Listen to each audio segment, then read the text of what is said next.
published 1733 est. The 20th of November 2017 updated 0419 est. The 21st of November 2017 This business with Andy Carroll cannot go on. Someone is going to get hurt. And not hurt like Marvin Zeegelaar of Watford was, either. A bit of claret, tamponsupthehooter hurt. Sirens, blue flashing light, intensive care hurt. Gary Mabbutt hurt. Iain Hume hurt. Leading with the arm has potentially ruinous consequences and Carroll does it far too often. West Ham's Andy Carroll could cause serious damage if he continues to lead with his arm. That he could have left West Ham and the new manager, David Moyes, with 10 men after just 6 seconds of the match with Watford on Sunday was unprofessional. Catching Zeegelaar with such force he looked to have broken his nose was reckless. But that isn't the half of it. The worst-case scenario of a severe blow to the head is life-changing, perhaps fatal. And that is what Carroll, and football, risks each time he leads with an arm. In 2008, Hume, a striker with Barnsley, required emergency brain surgery having been elbowed in the head by Chris Morgan of Sheffield United. It was an appalling blow and had the medical services not acted quickly Hume could have died. Morgan was not jumping, had his feet planted and struck Hume before heading the ball away, not as part of the same motion. There was no question of a leap, momentum or imbalance playing a part. Despite the FA's depressing inertia, they took no further action, meaning the yellow card shown to Morgan at the time was the extent of his punishment. The consequences should have served as a warning. Clearly, they did not, because Carroll has been allowed to make assault part of his armoury this season. Iain Hume required emergency brain surgery having been elbowed by Chris Morgan in 2008. Carroll's foul on Zeegelaar was not deemed as serious as an elbow, because his arm was straight. Equally, he was jumping for the ball, so referee Andre Mariner may have thought he was using the limb to gain height, for protection, or to achieve physical superiority. He's a big bloke too. Sometimes that can be made to seem a crime when challenging for the ball in the air. Gareth Bale had a cracking header disallowed for Real Madrid against Barcelona, simply for being taller than Jordi Alba. Yet Carroll is not breaking noses because he is 6 feet 4 inches tall, but because his forearm arrives before he does. Sunday was his first league start since he was sent off against Burnley on October 14. It wasn't his first offence the day either. Either Moyes gets hold of this, or the officials must. A red card after 6 seconds would have ruined the spectacle of West Ham's visit to Watford, but Mariner has no duty there. He does, however, have a duty of care to the players, and he failed in it on Sunday. The best person to replace Tony Pulis. Tony Pulis. So what kind of manager do West Brom need to succeed Tony Pulis? Someone with experience of Premier League relegation struggles, obviously. A manager with a track record of successful firefighting, who will organize a team of limited talents and hold his nerve under pressure, not one who will see the way out as a £100 million January spending spree. They need a pragmatist, a coach who will not place aesthetics or his personal reputation above the immediate needs of the club, someone who will not care what the critics think, and if that means winning ugly or scrapping for a point, then so be it. The fans may be willing to sacrifice elite division status for a more open, entertaining style, but no owner agrees. Right now, West Brom need a manager who will dig in and drill his players to do the same. And there is the dilemma for owner Guo Chuanlai. The ideal man to replace Tony Pulis would appear to be Tony Pulis. If they hadn't just sacked him, he would be a cert for the job. If West Brom hadn't just sacked Tony Pulis, he would be the ideal man to take over at the club. Last names on the team sheet could settle Ashes. It was not the most auspicious start when England arrived in Australia for this Ashes tour. The interviewer bounded up to Alistair Cook at Perth Airport. "James," he began, "and if the locals don't remember the man who batted for 36 hours and 11 minutes at an average of 127.6 on the 201,011 tour, what chance have they got with the likes of Mark Stoneman and James Vince?" About as much recall as all but the tragics back home will have for Cameron Bancroft or Tim Payne, named in Australia's lineup. Yet these are the figures that could turn this most historic of sporting encounters. It could all boil down to them: the journeymen, the first-timers, the last names on the team sheet. The players' selectors would have agonized over long into the night before deciding. How many conversations resulted in the decision to pick Australian wicketkeeper Payne, for instance, considering he was not the #1 choice for Tasmania at the start of this season? How many times have England rewritten and revised the top order on paper this last year? An Australian paper introduced Unknown England, but there was no mention of Jake Ball. On Monday, the Australian newspaper attempted to introduce Unknown England to its public as it counted down to the first test at the Gabba. There was not even a mention of Jake Ball, whose recovery from an ankle ligament injury means he is likely to play ahead of Craig Overton in England's seam attack. It comes to something when what is unknown doesn't just stop at a list of unknowns, much like Donald Rumsfeld's summing up of American policy in Iraq. There are known knowns, he said. There are things we know we know. We also know there are known unknowns, that is to say, we know there are some things we do not know.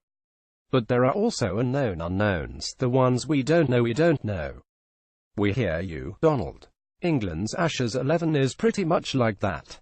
And Australia's too.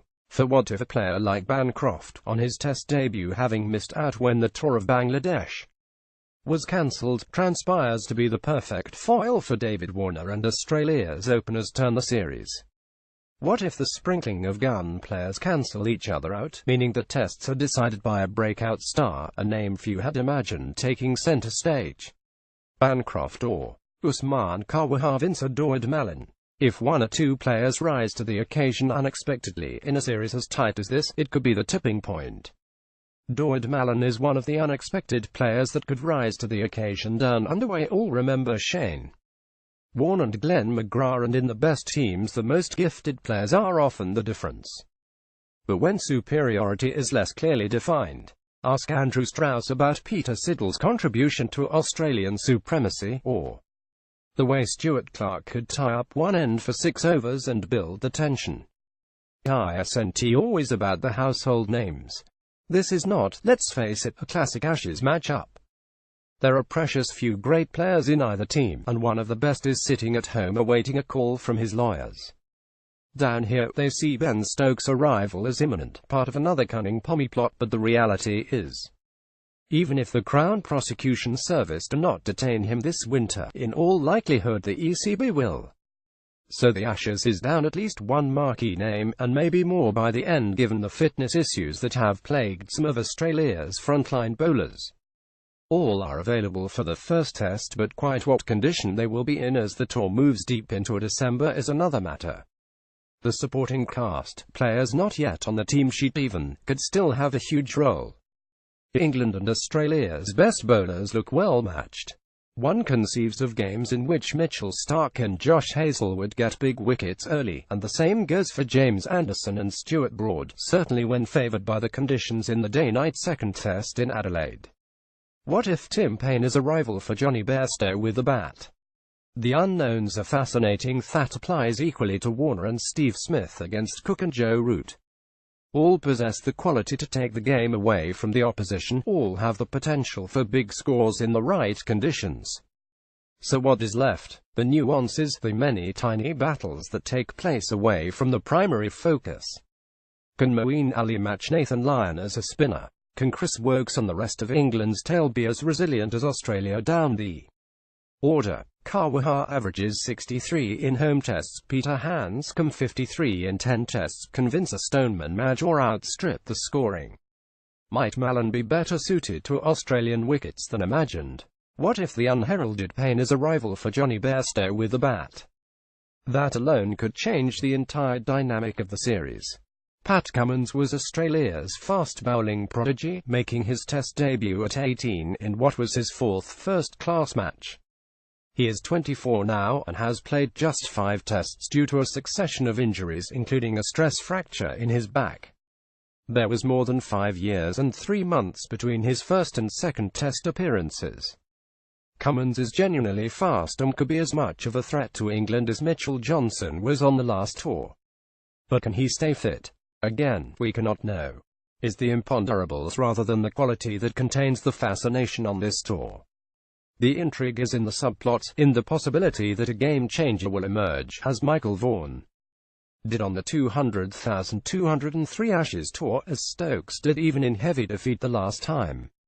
Mark Stoneman could be the star if he finally solves England's second opener conundrum. This series could be transformed by an individual whose name means little now, but could have been elevated to heroic status come Sydney in January. Stoneman, perhaps, if he finally solves England's second opener conundrum. This could be his moment. Then again, it could be anyone's moment. That is the joy of this series. It's the unknown unknowns that could make this Ashes campaign the tightest test of all. Stars buy into Gareth's plan. All club managers will have sympathy for Jose Mourinho's frustration over Phil Jones. It seems extreme for a player to have injections to play a non-competitive international, particularly when the player then suffers an injury. And 6 jabs are a lot, even if, as the FA explained, they were all part of one procedure. Unless England's medical staff chased Jones round the room with the needles, however, an important point is being missed. The Manchester United man must have wanted the treatment in order to play. In an era when the commitment of England players is constantly questioned, this reflects well on Jones, and also on the spirit Gareth Southgate is starting to build within the group. Jones wanted to turn out for him. Indeed, he was willing to go the extra distance to do so. Never forget that Southgate worked with Terry Venables, who was also not shy of standing his ground with club managers.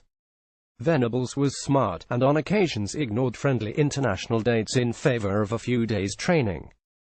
England's players seem to want to turn out for Gareth Southgate. He is building team spirit found.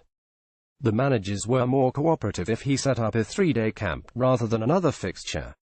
Yet, on other occasions, he was bullish. Venables would tell the players to report to risk the consequences. If you don't turn up, I won't blame your manager, he'll blame you, he insisted. Turn up, and if there's going to be a row, he'll have that row for you. Southgate, it would seem, has that fight in him. And there's nothing better to focus the mind of a player than competition for places. Increasingly, Southgate is getting that, too. One imagines the second split between Andy Murray and his coach Ivan Lendl became inevitable the moment a serious hip injury kicked in. Increasingly, Murray's body is failing him and he will not be able to respond to the intensity of Lendl's short bursts of rigorous training work. Equally, while Lendl has many qualities, it is safe to presume a kindly, indulgent bedside manner is not among them. He wants a project, not a patient. Poch shouldn't belittle the Cups. Mauricio Pochettino's attitude to domestic cup competitions is easily explained. If the fans are not interested, he reasons, neither am I. He has a point. Tottenham attracted just 23,826 to Wembley for their EFL Cup tie with Barnsley, and 36,168 for the visit of West Ham in the next round. Yet last season's FA Cup ties at White Hart Lane drew equivalent crowds to Premier League fixtures and over 86,000 at the Wembley semi-final with Chelsea. It is wonderful to set the bar high, but, ultimately, Tottenham need a trophy and there is much more chance of getting it in the FA Cup than overturning an 11-point, 22-goal deficit on Manchester City. Some of the most successful dynasties in modern English football started with a small step of a domestic cup. George Graham, Sir Alex Ferguson, Jose Mourinho, Howard Kendall, all won a cup competition as a springboard to a league title. It is not the only path to success. Arsène Wenger, Carlo Ancelotti and Antonio Conte first won the title, and this may continue to be a pattern at elite clubs. Yet cup wins are not to be sniffed at, and certainly not at Tottenham, where Pochettino's team still need to develop the ability to win at an elite rival. Cup winners often have to do that, too. Mauricio Pochettino should not belittle domestic cups. It can be springboard to a league title.